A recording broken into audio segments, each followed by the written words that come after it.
एक रिवायत में आता है कि जब सैयदा फातिमा जहरा के दोनों शहजादे इमाम हसन और इमाम हुसैन बीमार हो गए तो एक माँ का दिल तड़प उठा। उन्होंने अल्लाह से मन्नत मांगी, या अल्लाह, अगर मेरे बच्चों को शिफा दे देगा तो मैं तेरे लिए 3 रोजे रखूंगी। अल्लाह ने करम किया, बच्चों को शिफा मिल गई। अब वादा निभाने का वक्त था। जब हजरत अली रोजा रखने के लिए उठे तो सैयदा भी उठ गईं। और ये मंजर देखिए, छोटे छोटे इमाम हसन और इमाम हुसैन भी खड़े हो गए। कहने लगे, अम्मा जान, हम भी रोजा रखेंगे। सहरी में खजूर और दूध से रोजा रखा गया, लेकिन घर में खाने को कुछ खास नहीं था। हजरत अली कहीं से थोड़ा सा जौ लेकर आए तो सैयदा फातिमा जहरा ने अपने मुबारक हाथों से उसे पीसा और बड़ी मेहनत से कुछ रोटियां तैयार की।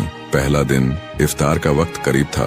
भूख अपनी इंतहा पर थी। हाथ रोटी की तरफ बढ़ने ही वाले थे कि अचानक दरवाजे पर दस्तक हुई। एक यतीम की आवाज आई, ए अहले बैत के पाक घराने वालों, मैं एक यतीम हूँ। सारे दरवाजे खटखटा चुका हूँ। किसी ने बताया है यहाँ से कोई खाली नहीं जाता। क्या मुझे कुछ खाने को मिलेगा? इमाम हसन ने एक पल भी देर नहीं की। सारी रोटियां उठाईं और उस यतीम को दे आए। घर में इफ्तार हुआ, सिर्फ खजूर और पानी से। दूसरा दिन फिर रोजा रखा गया। फिर वही हाल, भूख, थकान, कमजोरी। इफ्तार का वक्त आया ही था कि दरवाजे पर फिर आवाज आई, मैं मिस्कीन हूँ, 2 वक्त से भूखा हूँ। सुना है इस घर से कोई मायूस नहीं लौटता। इस बार भी इमाम हसन आगे बढ़े और सारा खाना दे दिया। फिर वही इफ्तार, खजूर और पानी। तीसरा दिन, अब हालत और भी कमजोर थी, लेकिन सब्र और यकीन पहले से ज्यादा मजबूत। इफ्तार का वक्त आया। शायद नजरें खुद दरवाजे पर लगी थीं कि कोई जरूरतमंद आए और हम खाना दे सकें। और सच में दस्तक हुई। एक कैदी की आवाज थी, मैं अभी अभी कैद से रिहा हुआ हूँ, भूखा हूँ, क्या मुझे कुछ मिल सकता है? फिर वही मंजर, इमाम हसन ने सारी रोटियां दे दी।